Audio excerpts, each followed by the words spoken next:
नमस्कार दोस्तों, मेरे इस YouTube चैनल पर आप सबका स्वागत है। आज का हमारा टॉपिक है राजस्थान में प्राकृतिक वनस्पति। तो प्राकृतिक वनस्पति के हिसाब से अगर हम देखें तो राजस्थान जो है एक निर्धन राज्य है। राज्य के केवल लगभग 10% भाग पर ही प्राकृतिक वनस्पति मौजूद है, यानी वन मौजूद है, वन आवरण मौजूद है, जो कि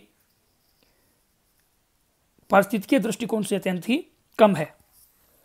और राजस्थान में प्राकृतिक वनस्पति को प्रभावित करने वाला सबसे महत्वपूर्ण कारक जलवायु ही है, क्योंकि राज्य की जलवायु शुष्क और अर्धशुष्क जलवायु है और उस जलवायु के कारण ही राज्य में प्राकृतिक वनस्पति का आवरण कम है।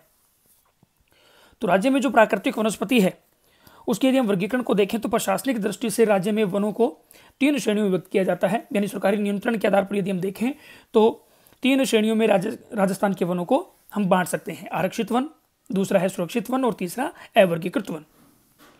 तो आरक्षित वन जो है वो ऐसे वन होते हैं जिन पर के पूर्ण सरकारी नियंत्रण होता है और इनमें किसी भी प्रकार से लकड़ी काटने और पशुचारण पर प्रतिबंध होता है और ऐसा करने पर जुर्माने या सजा का प्रावधान होता है।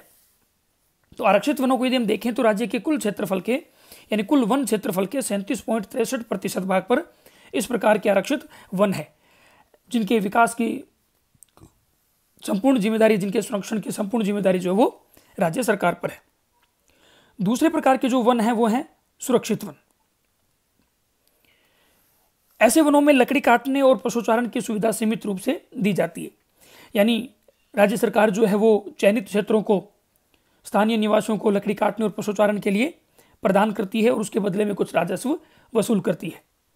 और साथ ही जितने क्षेत्रों में लकड़ी काटने और पशुचारण का अधिकार दिया जाता है उससे ज्यादा क्षेत्रों में वृक्षारोपण कर इन वनों को संरक्षित रखने का प्रयास किया जाता है। कुल वन क्षेत्र के जो 58.06% भाग है उन पर इस प्रकार के वनों का विस्तार है, यानी सुरक्षित वन राज्य के 56.6% भाग पर फैले हुए हैं। फिर इसके बाद तीसरे प्रकार के जो वन है वो है अवर्गीकृत वन। तो ये जो अवर्गीकृत वन है इन वनों में हर प्रकार से लकड़ी काटने और पशुचारण की छूट होती है और इन पर सरकार का नियंत्रण भी नहीं होता और कुल वन क्षेत्र के 6.29% भाग पर इस प्रकार के वर्गीकृत वन फैले हुए हैं। अगर हम भौगोलिक दृष्टि से और राजस्थान में वनस्पति की प्रकृति और वनस्पति समूह के आधार पर राजस्थान में वनों का वर्गीकरण करें तो राजस्थान में वनों को 3 श्रेणी में व्यक्त किया जाता है। पहला है उष्णकटिबंधीय कंटीले वन, दूसरा उष्णकटिबंधीय शुष्क पतझड़ वन और तीसरा उप उष्ण पर्वतीय वन। तो पहले बात कर लेते हैं हम उष्णकटिबंधीय कंटीले वनों के बारे में। ये इस प्रकार के जो वन है यानी उष्णकटिबंधीय कंटीले वन राजस्थान के पश्चिमी भाग में मुख्य रूप से पाए जाते हैं और जहां की शुष्क और अर्धशुष्क जलवायु दशाएं पाई जाती हैं। यानी अरावली पर्वत के पश्चिम की ओर का जो एरिया है वो शुष्क और अर्धशुष्क वनों का एरिया है। अरावली के ढालों से हम जैसे जैसे पश्चिम की ओर बढ़ते हैं वनस्पति का आकार और प्रकार बदलता जाता है। अरावली के ढलानों की तरफ वृक्ष जो है दिखाई देते हैं। जैसे जैसे हम पश्चिम की ओर जाते हैं उन वृक्षों का प्रकार जो है वो कंटीली झाड़ियां और घासें ले लेती है। इस प्रकार के वनों को मरुस्थलीय वनस्पति के नाम से भी पुकारा जाता है और इनमें मुख्य रूप से कांटेदार वृक्ष और झाड़ियां ही प्रमुख होती हैं।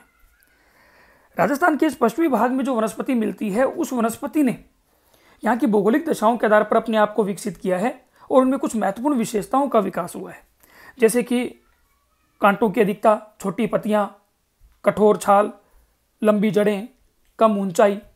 ये उनकी कुछ ऐसी विशेषताएं हैं जिनके कारण वो इस क्षेत्र में सर्वाइव कर पाई हैं और पानी को अपने अंदर बचाकर रखती हैं।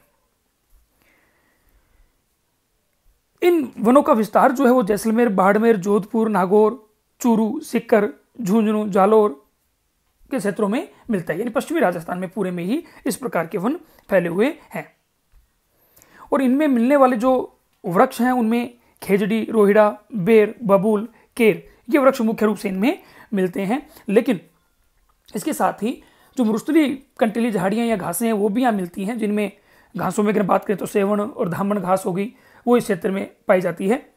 इसके अतिरिक्त जो और कंटीली झाड़ियां हैं जिनमें केर हो गया, बुई, खीप, फोगले, सरकंडे, इस प्रकार के जो ये हैं ये मरुस्थलीय वनस्पति यहाँ मिलती हैं। इन मरुस्थलीय वनस्पतियों का औषधीय उपयोग भी है और ये यहाँ महत्वपूर्ण या उपयोगी भी हैं, पशुओं के चारे के रूप में भी काम आती हैं।